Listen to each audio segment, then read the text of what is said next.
So today we're just kind of going to go over what graduate level writing is, the differences between what you may have seen in your undergraduate versus what the expectations are in your graduate program. And then Kaden, one of the other writing coaches, will jump in about halfway through and help answer any questions that there might be as well. Let's see if we can. Okay, perfect. Today's goals, we'll just go over some tips to prepare for your graduate writing, introduce elements of the graduate level writing, consider the writing process for academic writing, understand appropriate points of view, learn what to avoid, and then, of course, the importance of time. So to prepare for graduate level writing, really a big part of this is creating a writing schedule. There's going to be a high expectation for what you're turning in with your graduate level writing, and your professors will go over their expectations and rubrics, of course, but making sure that you're not procrastinating. If you leave things off, push them off, maybe you're busy, you're not sure how to accomplish something, reach out to the Graduate Student Success Center. That's what we're here for. We can help you get started or meet you where you're at if you're just having a hard time in the middle of your writing project. You're not sure where to go from there. Make sure you're scheduling time for researching, developing new content, revision, editing. The biggest thing is avoiding the procrastination because we can't do a lot to help you as your writing coaches if you email us 30 minutes before it's due. So if you leave enough time for us to help you and you reach out and let us know you need help, we're here for you and we'll help you get through it.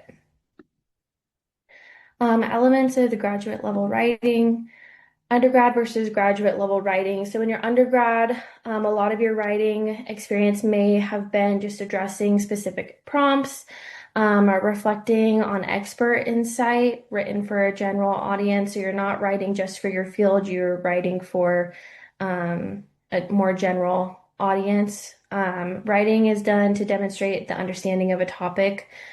Whereas your graduate writing, you're going to see more that it involves creating and answering unique questions. It'll provide reflection from a perspective of an expert. So you are the expert that you're the expert writing. So instead of, in your undergrad, you might have been writing about or creating a paper where you're taking sources from the experts and you're demonstrating your understanding of what they're speaking of. Now you're going to be writing things that are contributing to your field of study. So this is going to be written for a professional audience. Both you'll see use academic and credible sources. They're free of grammatical errors, follow academic formatting styles, and properly cite sources. Again, that's a big part of what we can help you with. We might not understand your topic because as a counseling student, I might not understand what an engineer is writing about. Engineers have to write papers. But I can make sure that it's in the right format, whether it's APA, MLA, Chicago. So that's a big part of what we can help you with. But again, we can help you if you're stuck on the content as well. We just might need some assistance. Okay, and then preparing for graduate level writing, read what you are writing, publish your scholarly work, look into your area of study to not only see what is being published, but how these writings are being received. So stay relevant, notice use of grammar, syntax, inclusion of sources, and structure. If you find that you're struggling with something in your writing, use reading as a tool. And then record what you find. There are resources to record your findings and kind of try to stay organized. You can use Rocketbook, Notebook, Google Suite. Google Excel is one that I've used just to kind of organize. And then keep an open mind for organization and different processes and explore what's best for you. You might try something and it doesn't work for you or your timeline. And you can always come to us if you're struggling to figure out how to stay organized or what sources to use. Elements of graduate level writing effectively frames and dissects an argument or thesis, reviews and discusses scholarly literature, presents critical analysis, research and scholarly insight, synthesizes theories, models, course readings, usually contributes to an ongoing conversation or event, application of a theory or lens, maintains a scholarly voice in a fully revised and edited draft. Your first draft should never be your last draft. And, it might be something that you thought you were going to write about one topic, but as you read and tried to stay relevant within your field and you're reading all of these other scholarly papers on what other people in your field have done, you might end up changing your argument or changing your topic. So this is really important to make sure that what you're writing about is accurate and contributes to your field of study. The academic writing process. So this is kind of like where to start. Um, Try to, make it so it's not doesn't look as scary when you're looking at a huge project overall. Just take it step by step. So consider your task and assignment. Make sure you're reading the rubric, your professor's expectations, asking questions about a paper, if you have any, just to make sure that going into it, you have very clear expectations on what your assignment is asking of you. Then develop a thesis. Make sure, going back to the time, that you are giving yourself a lot of time for research. This is a huge one. You want to make sure that your sources are relevant to what you're researching, and that you have enough sources that are required for your paper, but also required for the point you're making in your writing. Make sure that again, your first draft shouldn't be your last draft. You can start by just kind of word vomiting on a piece of paper what points you're trying to make, what sources you found for that point, and then make sure you're editing and revising. In my experience, the drafting part and the edit and revise, I'm gonna edit and revise, and maybe I'll have a new draft to start with. And that one I feel like is a cycle of its own, at least in my experience of writing. That's what works best for me. Um, and the writing process can look different for everyone. You're always free to experiment and find what works best for you and your needs. If you're struggling with any part of this, reach out to us and we can kind of get you set on the right path. Okay, research. How do I search for relative literature? Step one, before searching, create a list of keywords specific to your topic. So if you're writing a paper about dogs, you might want the breed names. You might want, if you're doing research about hygiene for a dog or how to take care of a dog, like you're going to want to make sure you have keywords. I know it's a really simple topic, but that was just the easiest one out there. So you just want to make sure you have keywords that are relevant and specific to your topic because it will make it much easier for if you're using the Albertsons library, for example, to find sources. It's going to, filter through a whole bunch of other essays that are not relevant at all.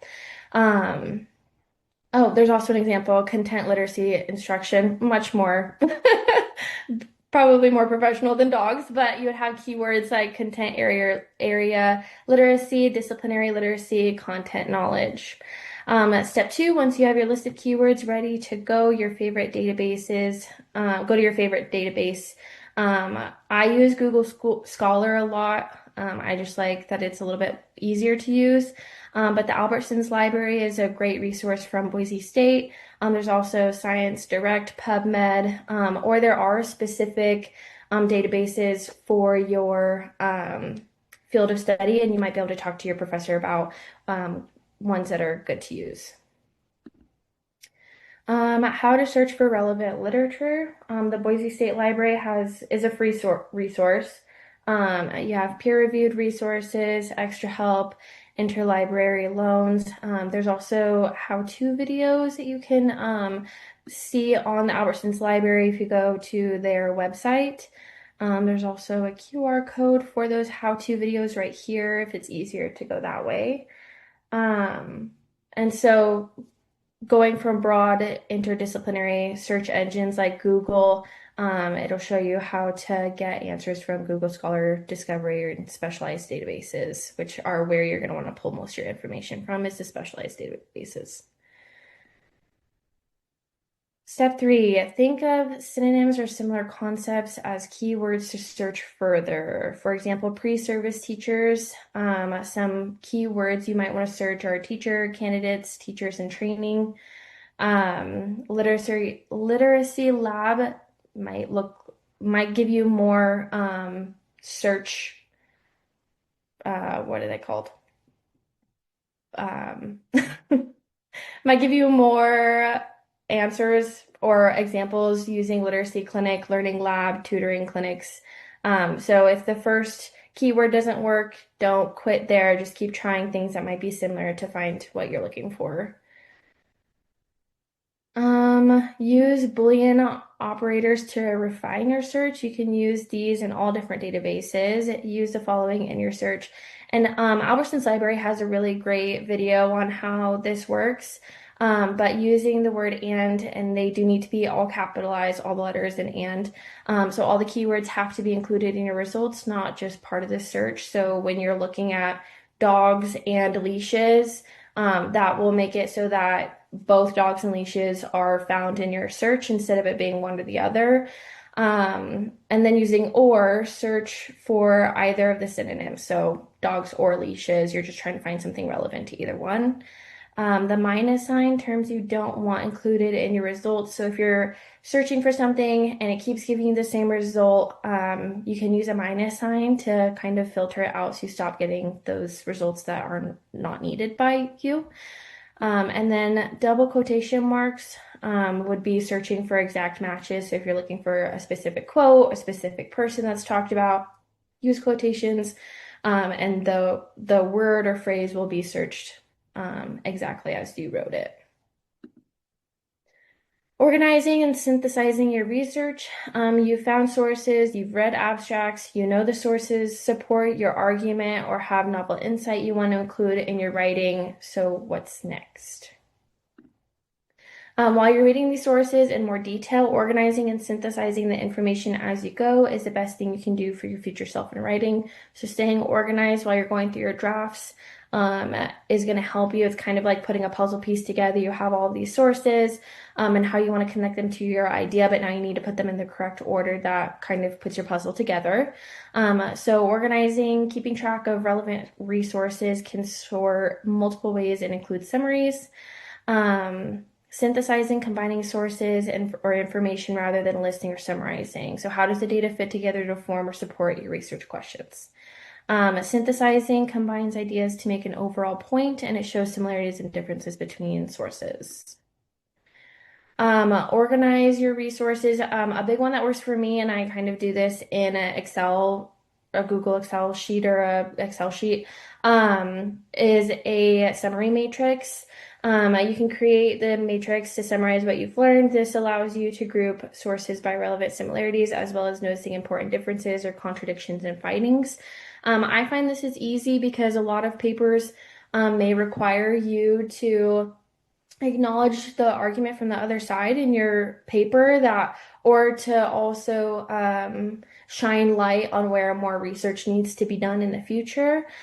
So this is a great way to kind of put that together and organize your sources so that you can create your draft. So for me, this is where I kind of word vomit on a paper and then eventually I'll create my rough draft and go from there.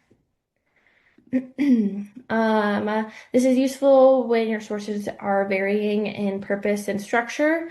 So working with sources to make various different arguments about a specific topic. It's also helpful to identify the commonalities and divergences between sources specific to a theme or concept. So again, this is kind of what another synthesis matrix may look like for you, depending on what kind of paper you're looking or you're writing.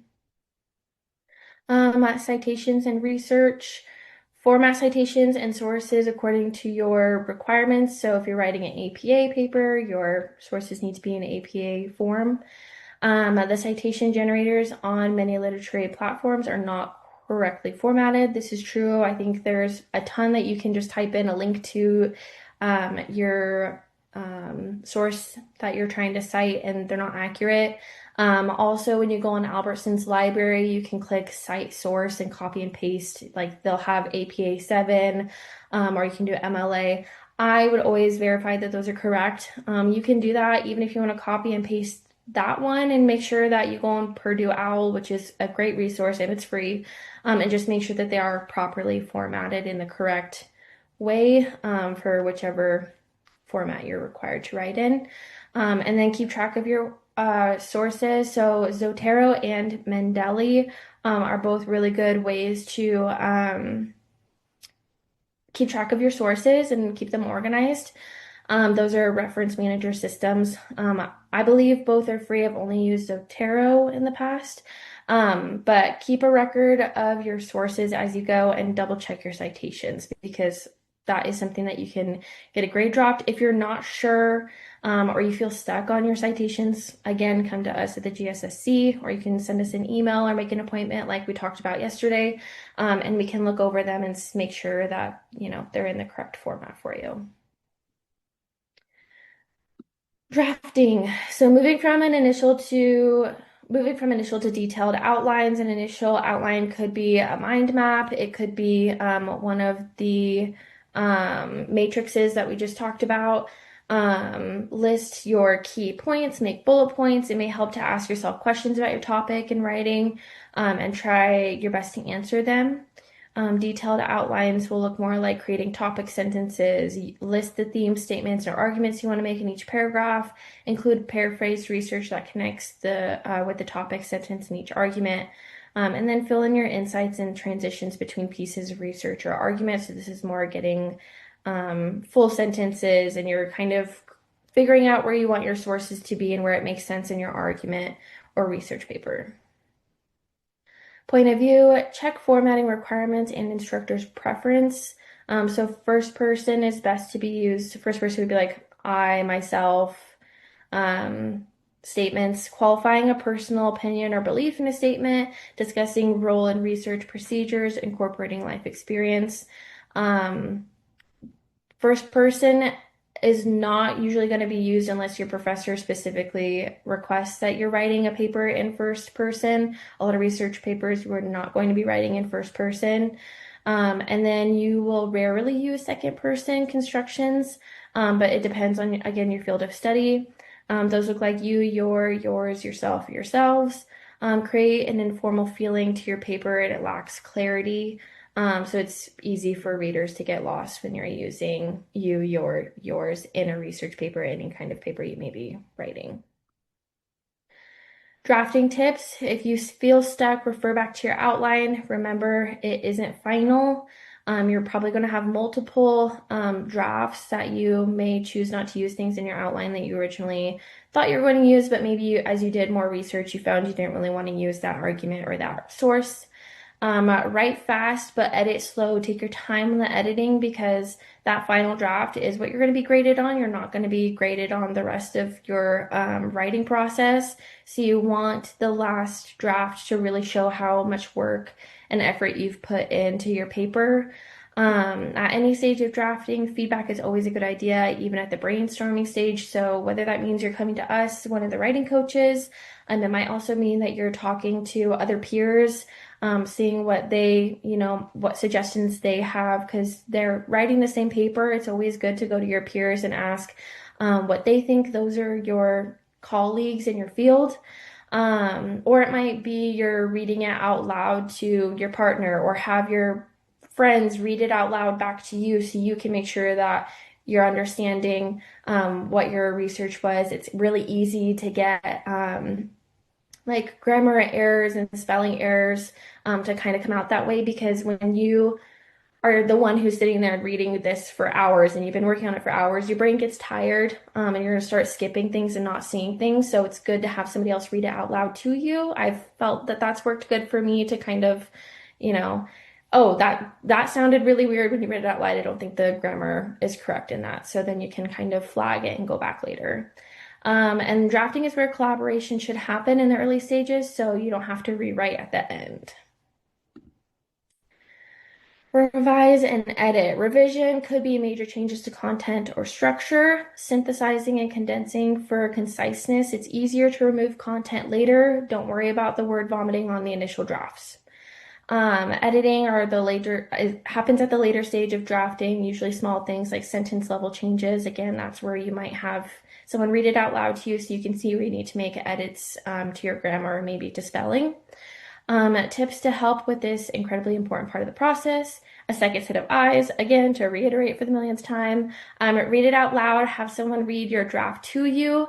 Allow time between drafting and editing. Again, this is a big part of the not procrastinating side is that you want to give yourself time because you have other classes, you have other things going on in your home life that when you just sit down and try to bang it out, it might not end up being your best work.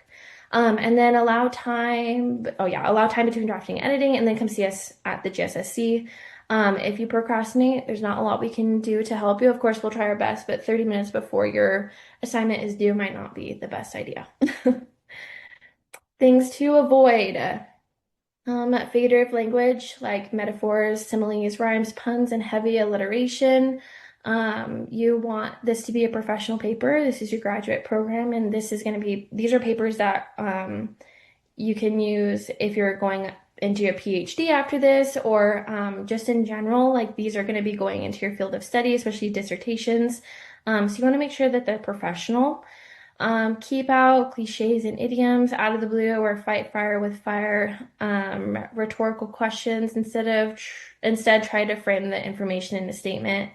So instead of saying, well, what do these results say about the population? It would be a lot more professional and clear to your reader that these results indicate several things about the population, and then list what they are. Again, this is professional. You want to make sure that you're not writing this exactly how you would talk to somebody. Excessive quoting or block quotes, you're expected to be able to paraphrase in your own words. So you don't want your paper to just look like a whole bunch of quotations out of your sources. You want to paraphrase because it makes it more clear to your reader the point you're trying to make. It's more concise.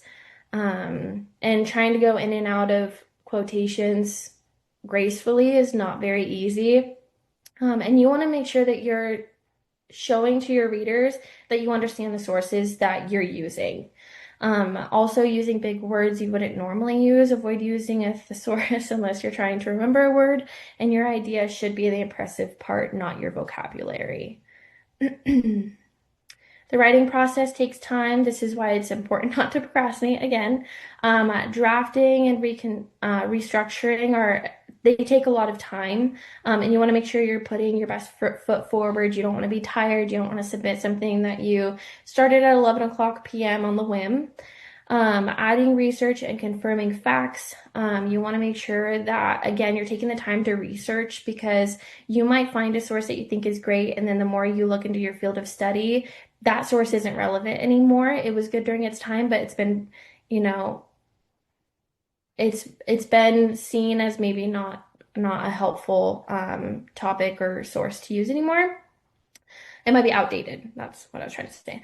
Adding research and confirming facts, editing and proofreading. This is a fairly time-consuming part of the process. Take some time away. Take some time away from your writing.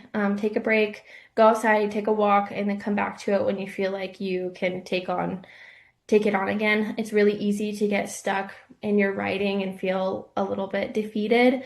And if you do feel that way, again, you can come to us and we can try to give you a fresh look on things so that you feel a little less overwhelmed. Some writing inspiration. I Write to Discover What I Know by Flannery O'Connor. Get it down, take chances. It may be bad, but it's the only way you can do anything really good by William Faulkner. Start writing no matter what. The water does not flow until the faucet is turned on by L'Amour. By believing passionately in something that still does not exist, we create it. The non-existent is whatever we have not sufficiently desired. So again, this is something that you should be passionate in what you're writing about. You're finally writing in your field of study, versus your undergrad, you might have been writing about a topic that you were just getting your credit for. This is something like you are contributing to your field. Pick, if you have the freedom to pick things that you're going to research that you're passionate about, that you want to learn more about. You might not know a whole bunch about it when you start your paper, but you're excited to learn more because that makes for the best writing. And then I think that's everything. I did see Kaden jump in here, but if we have any questions, that was the end of the the end of the presentation there. And sorry I came late, everyone. Sounds like I was already partially introduced. My name's Caden. I'm the other writing coach, so kind of Haley's other half here. So yeah, just to echo her statement, if you guys have any questions, yeah, now it's time to voice them. Um, because it wasn't around when I was younger, I'd like to know how the university and the graduate college sees AI as, yeah, I hardly know anything about it, but it's like it seems to be everywhere, and I'd like to know if the university has a policy about it or what. That's a great question. I can't really speak for the whole university and every program and things like that, but for the most part, from what I've seen, AI is, I wouldn't say frowned upon, but they want you to have your own creative writing. And that there's, AI detection things when you turn in your paper so they can tell if there is AI. There's certain AI tools like maybe Grammarly and things like that that are generally used by a large amount of students because it does kind of catch those grammar errors that it'd be harder for humans to spot. But as far as, looking up in Chat GPT, hey, find me some sources, or hey, can you write this document for me? That's generally kind of frowned upon. Another thing about the sources is that when you do ask ChatGPT for sources, they might give you sources that you don't even have access to through the Albertsons library, or because sometimes when you look on Google Scholar, you might have to pay to access somebody's research. So it also might just be a time kill because you're not going to have access to the sources that it gives, or they might not be real sources. And so that's where you kind of need to go in with a fine-tooth comb, and make sure that you're finding your own sources using databases like Albertsons Library, Google Scholar, or one of the databases that your specific field might use, because overall this is your paper. And I think the biggest thing about using ChatGPT that I've seen that professors don't like is that it can be used as a tool, like maybe it can help you outline, but these ideas that you're giving into your field of study should be yours. And when you use ChatGPT, usually gives you a very general, a very general one. And I think Megan just put the policy in the chat there. So it might be a good idea to check out that policy. But I think sometimes it's just easier to avoid ChatGPT, and like you're doing yourself a little bit of a disservice when you use AI to do work that ultimately you've paid to be here. It's not always easy to get into the graduate college, so you should make the most out of like your time here, and write about topics that you're passionate about so that you don't feel a need to use ChatGPT. And also don't procrastinate. So you don't Right. really need to use ChatGPT to No, thank get you. I only use AI. I'm also a writer on the side. I love to write. So I sometimes I use it to say, hey, this is a word, give me some synonyms. So I kind of use it as a thesaurus, and that helps. But I don't ask it to write my stuff. I just say, hey, does this sentence make sense grammatically? Or, because if I'm struggling with a sentence, then that's when I turn to it. But like I said, I don't use it a lot. And I know that my daughter uses it far more than I do. And she tells me all the time that I'm underutilizing it. I'm like, I don't know what this is. So, and I don't like somebody else writing for me. It's my writing. So I just was curious how that fit into the whole. Because last time I was in the graduate program was 20 years ago. AI was nothing then. So. Yeah. It sounds like that would be a nice use of AI. It's not doing, the heavy writing or anything for you. It's just kind of helping generate some ideas or, make sure the sentence reads right. And if you don't feel like using AI, that's what Haley and I would be useful for in scheduling an appointment with us. Sorry, it's a shameless plug there, but that's kind of what we're here for, and kind of help look through that paper with you because you probably stared at it for a long time and maybe missing some things or might just have that writer's block.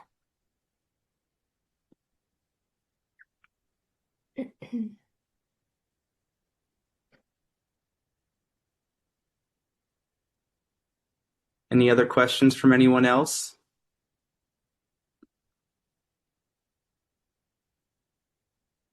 And if you have questions and you don't want to say it here, you can always email us if anything comes up later or you want to have a meeting about something.